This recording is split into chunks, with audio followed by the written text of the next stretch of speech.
Hello aspirants. పాలిటీలోనే one of the most important topic వచ్చేప్పటి preamble. అసలు ప్రియంబుల్ అంటే ఏంటో మీకు తెలుసా? ప్రియంబుల్ హిస్టరీ ఏంటో మీకు తెలుసా? ప్రియంబుల్ అసలు వరల్డ్‌కి ఎవరు ఇంట్రొడ్యూస్ చేశారో మీకు తెలుసా? రాని తెలుసుకుందాం.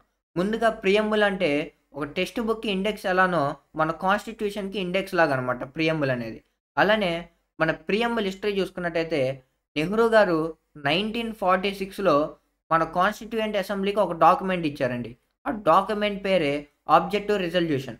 ఆ ఆబ్జెక్టివ్ రిజల్యూషన్ ఏ డాక్యుమెంట్ అయితే ఉందో అది మన కాన్స్టిట్యూయెంట్ అసెంబ్లీ 26 నవంబర్ 1949న అఫీషియల్‌గా ప్రియంబుల్ అనేది డిక్లేర్ చేసిందండి.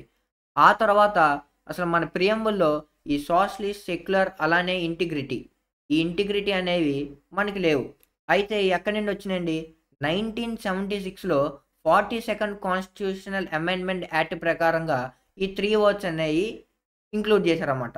ఈ 3 వర్డ్స్ ఇంక్లూడ్ చేయడం వల్ల మన కాన్స్టిట్యూషన్ మీనింగ్ అనేదే మారిపోయింది. కాబట్టి ఆ యాక్ట్‌నే మనం మినీ కాన్స్టిట్యూషనల్ యాక్ట్ అని కూడా అంటాం. అయితే వీడియో పాజ్ చేసి ఈ క్వెషన్ ఎవరైనా ఒకళ్ళు కింద కామెంట్ చేయండి.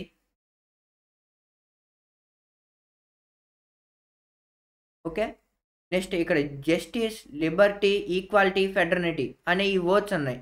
ఈ వర్డ్స్ ఒక ఇన్ డెప్త్ మీనింగ్ కావాలంటే కింద ప్రియంబుల్ అని చెప్పని కామెంట్ చేయండి.